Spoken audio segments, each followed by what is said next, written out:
Buenos días, tardes o noches, queridos estudiantes de nuestro diplomado en Derechos Humanos y Construcción de Paz.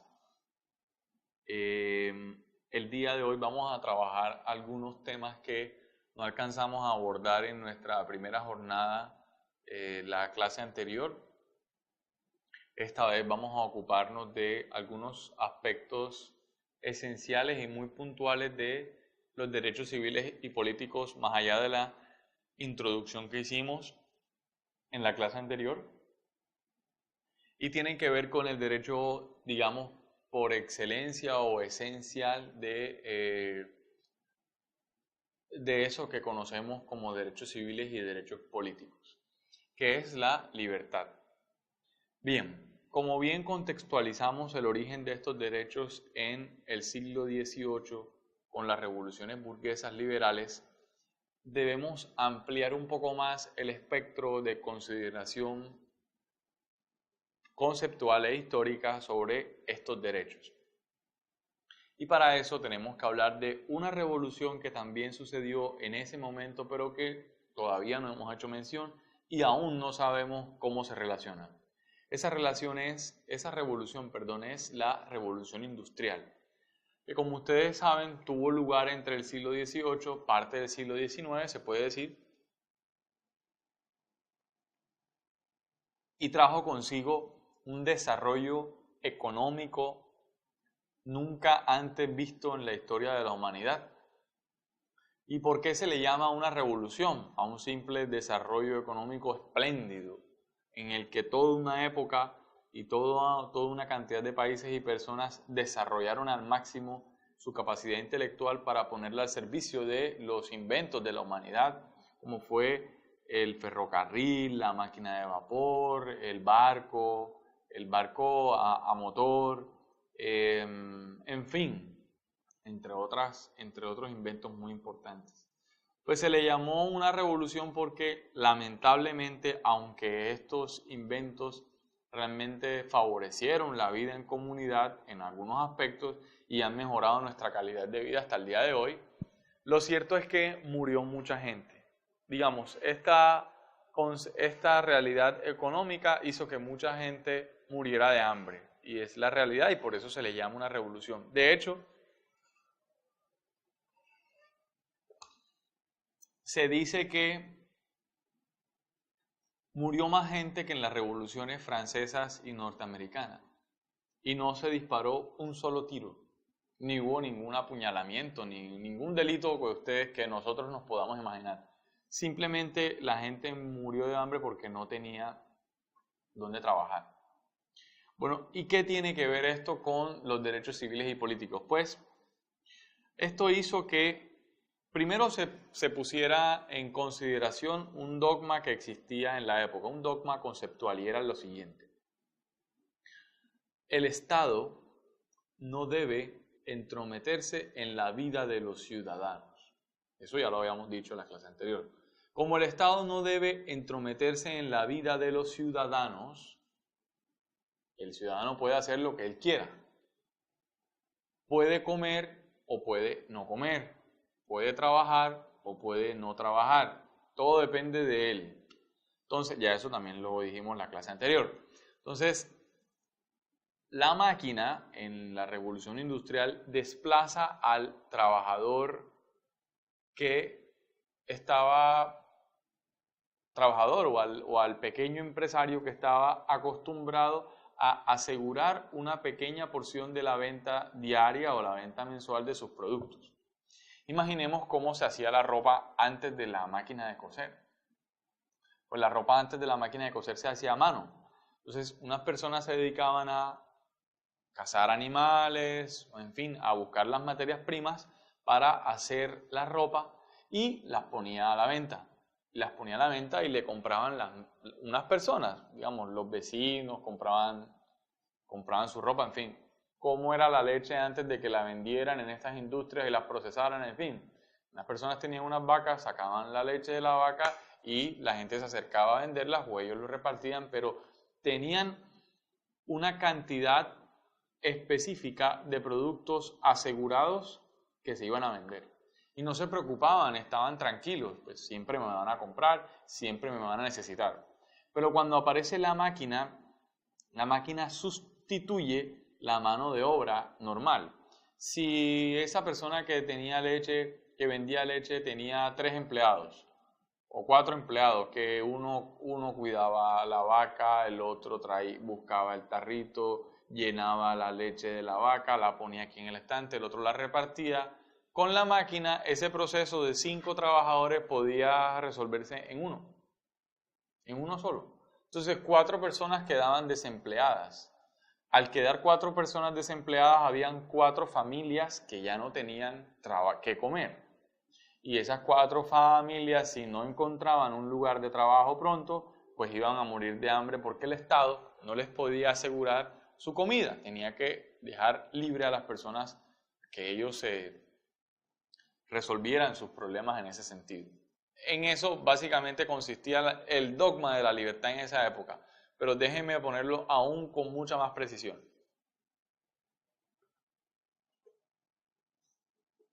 La persona que ideó esto fue un gran filósofo o teólogo, quien es considerado hoy el padre de la economía. Ese señor se llama Adam Smith, vivía en lo que es hoy Inglaterra, y Adam Smith escribió un pequeño librito que se llama Investigación sobre la causa y naturaleza de la riqueza de las naciones. En ese pequeño libro, Adam Smith estructuró la teoría de la oferta y la demanda, o ley de la oferta y la demanda. Y dijo lo siguiente: el Estado no debe meterse en la economía, porque el Estado es mal negociante, el Estado no es un empresario. Hay que dejar que los empresarios hagan el dinero que quieran hacer. ¿Cómo? Sin que el Estado se meta, dejando que ellos lo hagan y garantizarle esas condiciones sin que el Estado interrumpa en la economía. Por la sola dinámica de la oferta y la demanda, los precios se autorregularán. El mercado se autorregula, según su teoría.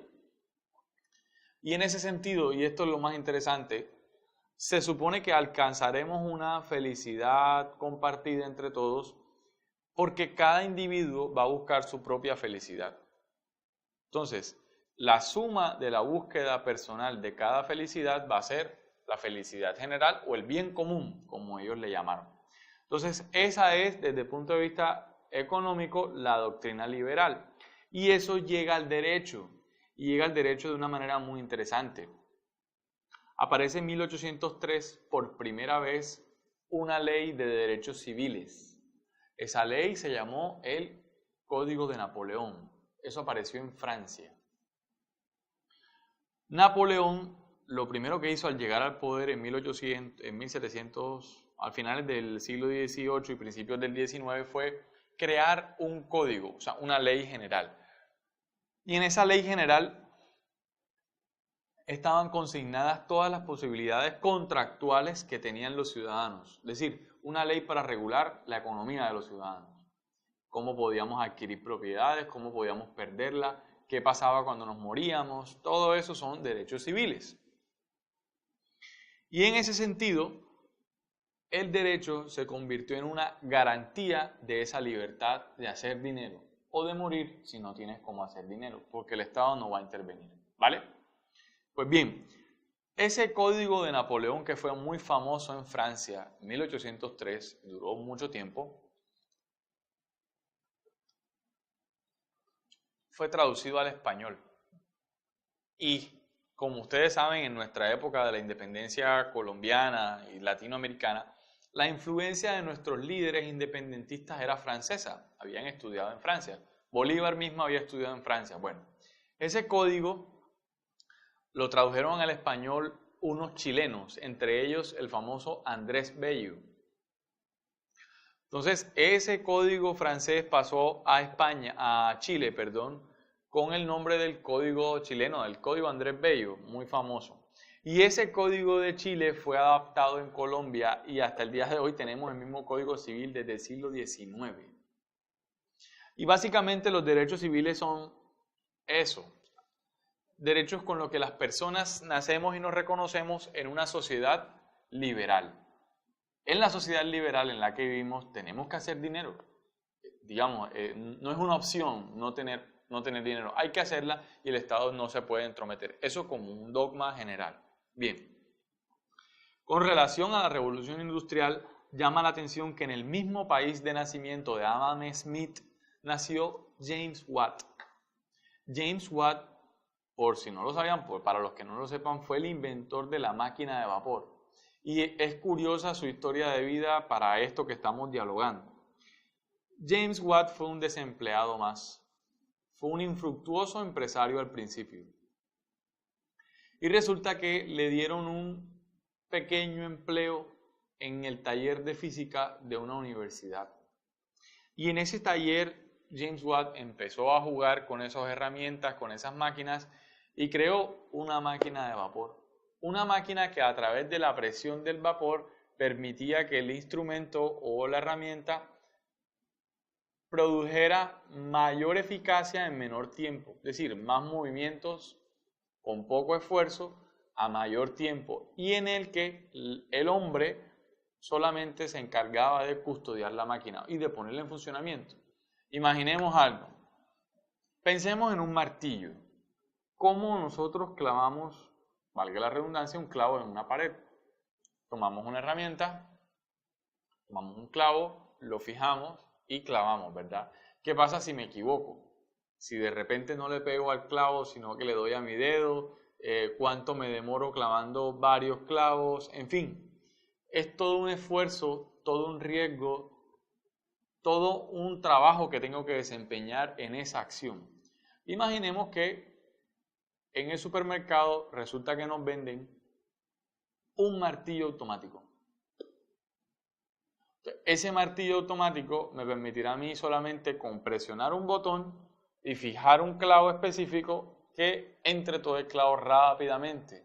Eso es lo que hoy conocemos como el taladro eléctrico, ni más ni menos.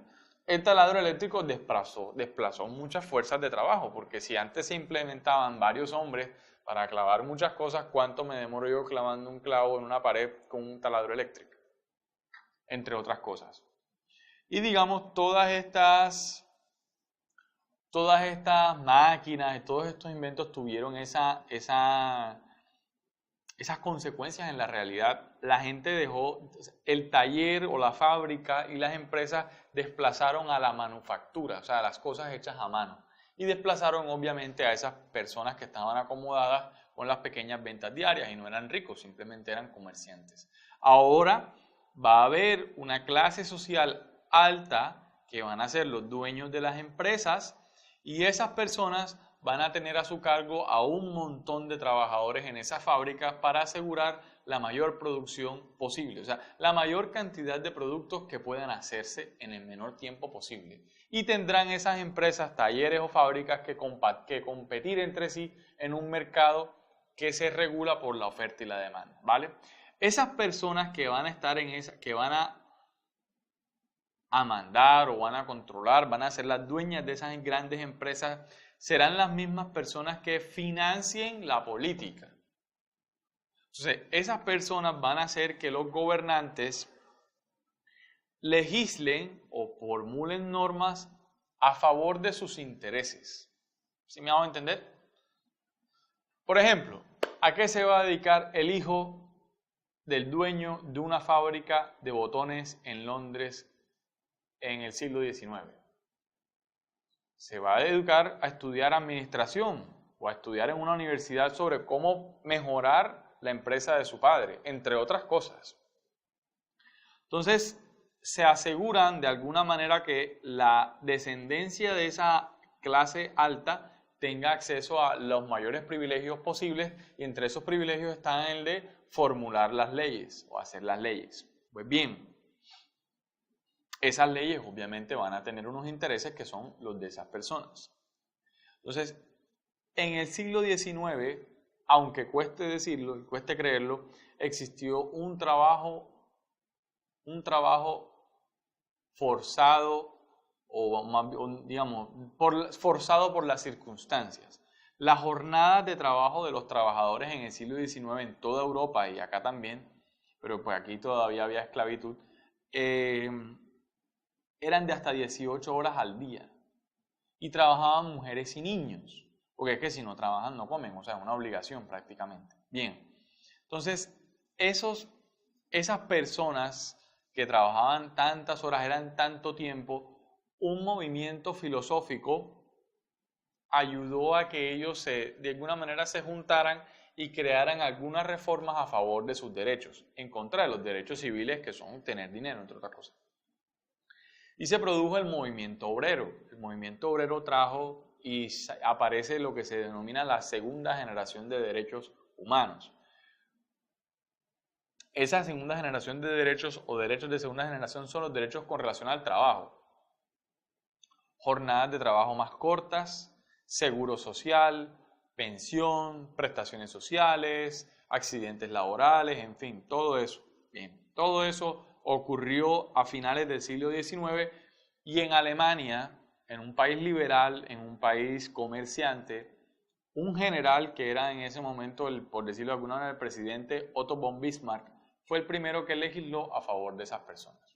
Pues bien, hasta allí todo transcurre en normalidad, el mundo se llena de dinero, hay mucha riqueza con este liberalismo, los derechos de la gente de alguna manera se respetan, pero derechos a la propiedad privada, ojo, derechos a la propiedad privada.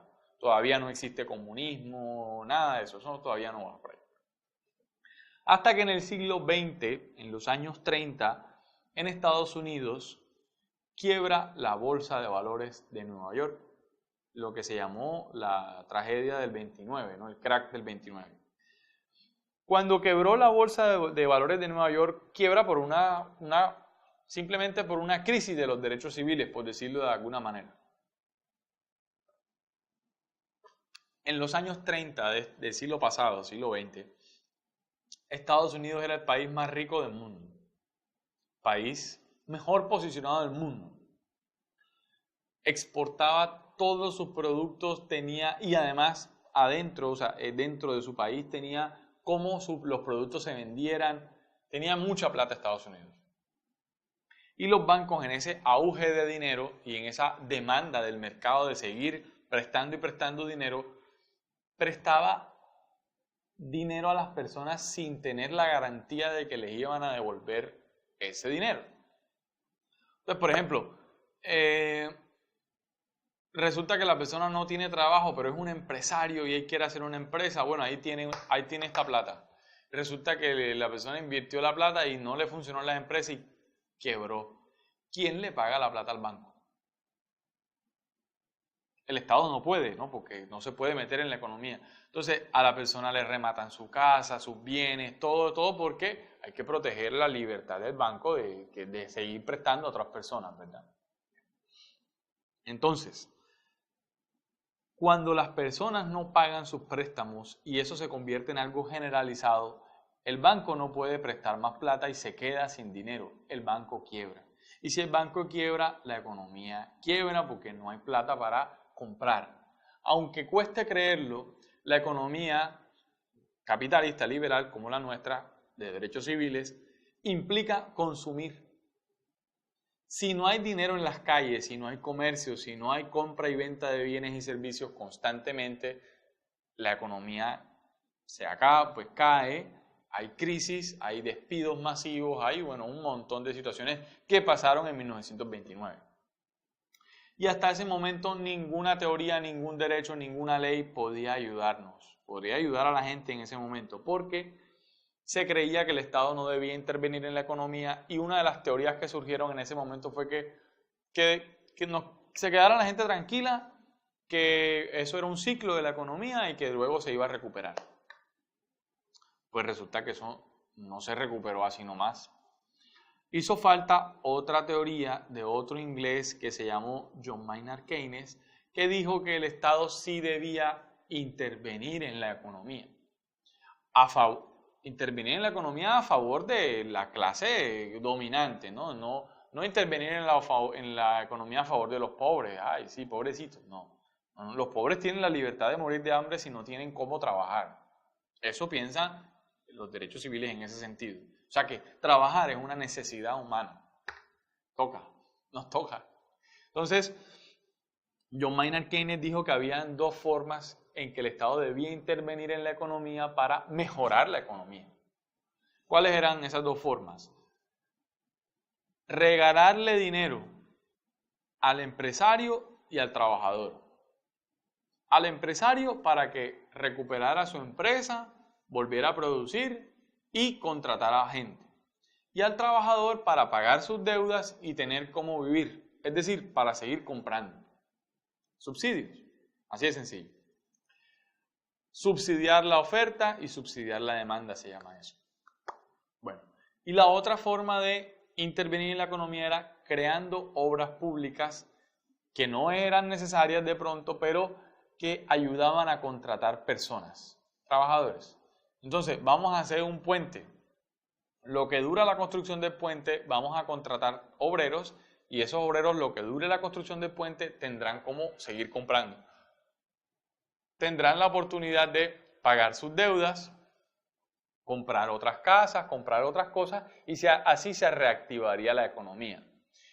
Eso se llamó el estado de bienestar, welfare state. Además de eso, obviamente los servicios públicos se tenían que mejorar. La educación, la salud, todo eso le correspondía al Estado y el Estado tenía que velar porque eso estuviera bien. Lo mínimo que tenía que tener. Esa doctrina económica duró aproximadamente unos 40 años y fue muy bien, realmente fue muy bien. ¿Cuándo empieza a cambiar esa doctrina económica? Bueno, ¿y qué pasa ahí con los derechos civiles? Pues los derechos civiles siguen siendo los mismos, pero se expanden un poquito más, además de que el Estado nos respete la libertad, la vida, la honra y nuestros bienes, nos tiene que asegurar otras cosas, como el trabajo. Ya el trabajo empieza a ser, a pesar de que es de segunda generación, empieza a ser una necesidad humana que el Estado tiene que, de alguna manera, procurar que se dé, procurar que haya trabajo. O más que trabajo, que haya empleo, que haya empleabilidad. Para que haya empleabilidad tiene que haber empresas. Entonces, hay que promover en este contexto al empresario para que emplee a más gente. En fin. En los años 80, aproximadamente 70-80, en una universidad en Estados Unidos empezó una teoría, la Universidad de Chicago, una teoría que decía que realmente el estado de bienestar, lo que les acabo de mencionar, el intervencionismo de Estado había llegado a una crisis. Ya los estados no tenían más plata, habían llegado a su cúspide. Y para mejorar esa situación, que podía ser interpretada también como una crisis, era necesario volver a las teorías económicas anteriores, que eran básicamente privatizar las empresas públicas y no intervenir en la economía. Eso se llamó neoliberalismo. Y uno de los teóricos, o el más importante de esta teoría, se llamó Milton Friedman. Pues les estoy diciendo todos estos nombres para que tengan una referencia de dónde pueden consultar todo esto.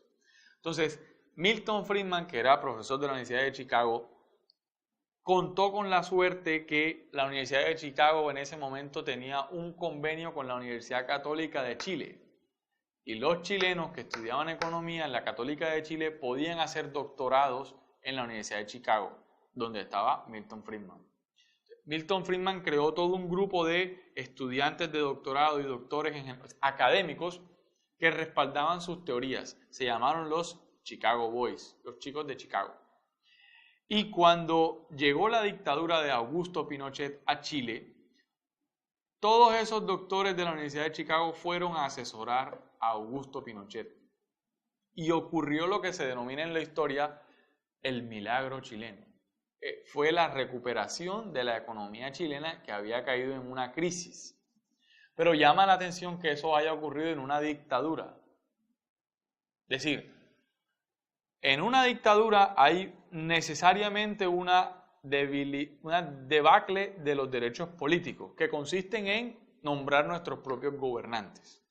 Como la dictadura es un ataque, una violencia, que los militares se toman el poder, hay un debilitamiento de los derechos políticos de los ciudadanos que no han votado por esas personas que se toman el poder. Pero en ese momento en que baja la fuerza de los derechos políticos, aumenta la fuerza de los derechos civiles. Que les repito, les he dicho, grosso modo en la historia del constitucionalismo, libertad, vida, honra y bienes. ¿Vale? Entonces, fíjense, Chile recupera su economía como Augusto Pinochet privatiza todas las empresas que son públicas del Estado y aplica todas las teorías de Milton Friedman, que son las mismas de Adam Smith. La ley de la oferta y la demanda, que el mercado se autorregule. Si usted quiere tener dinero, entra al mercado, ahí está, compita. El Estado no se va a meter en eso. En fin, inversión extranjera. Estados Unidos invirtió en Chile muchísimo además. Y muchas cosas más sucedieron. Bien, pero como ustedes saben, lo que hacemos aquí en Latinoamérica no es que sea tan popular. Parece que si no lo hiciera un gringo o un europeo no fuera bueno. Margaret Thatcher, primera ministra de Inglaterra, de Reino Unido, en esa época, copió las teorías de Augusto Pinochet y empezó a privatizar todos los servicios públicos de Inglaterra, empezando por el agua, que era la empresa más importante que había del Estado. Privatiza todo. Margaret Thatcher, la llamada Dama de Hierro. Cuando Margaret Thatcher hace eso, todo el mundo en general copia esas teorías. Y en Colombia eso llega en 1991 con la llamada apertura económica. Se recuerden que César Gaviria, que había sido ministro de Economía para después ser presidente, antes y después de la Constitución del 91, llama a esa gran constituyente o gran constitución la apertura económica. Ahora sí vamos a entrar a competir en el mundo, eliminando al M-19 y todos estos del contexto armado y los narcotraficantes. Ahora sí vamos a cualificarnos para entrar a competir en la economía mundial. ¿Y qué hacen? Bueno, Ley 50 del 90, Ley 100 de 1991, privatizan todos los servicios públicos. Hay un artículo de la Constitución que incluso dice que, bueno, porque ahí es que está esto, que los servicios públicos son garantizados por el Estado, pero pueden ser prestados por empresas públicas o empresas privadas. Así que hoy en día nos vende la electricidad una empresa privada, nos vende el agua una empresa privada. Y en fin, la mayoría de las cosas nos las da una empresa privada.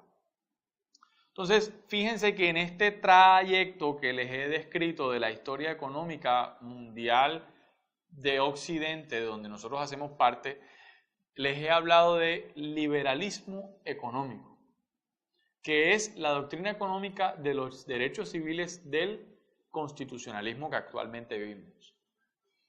Es imposible hablar de derechos civiles y comunismo. Eso no es posible.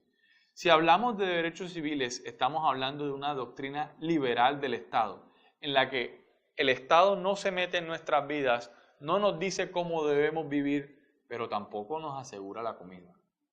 Entonces es nuestro deber, en ese contexto económico, desenvolvernos en el mercado y tratar de conseguir nuestro bien personal y nuestro bien común. Porque si a todos nos va bien, la teoría, si a cada uno le va bien, la teoría es que a todos nos va bien, ¿no? Eso obviamente en la práctica ustedes lo podrán decir con mucha mayor propiedad, seguramente en la práctica eso no es tan bello como suena, eso tiene sus dificultades, pero en la teoría es así. En la teoría los derechos civiles sirven para asegurar la mayor felicidad posible al ciudadano, que implica la mayor acumulación de bienes y no perturbación de su vida y de su libertad ni integridad personal. Que el Estado no se meta conmigo y me deje hacer tanta plata como sea posible. Pues bien, la próxima clase estaremos dialogando sobre el aspecto político de estos derechos civiles, son los derechos políticos en el contexto de la democracia, qué es lo que acompaña este sistema económico y trataremos de ir cerrando poco a poco el curso. Espero que estén muy bien, les deseo una feliz mañana, tarde o noche, dependiendo de a qué hora estén viendo este video y les agradezco mucho por su tiempo. Hasta luego.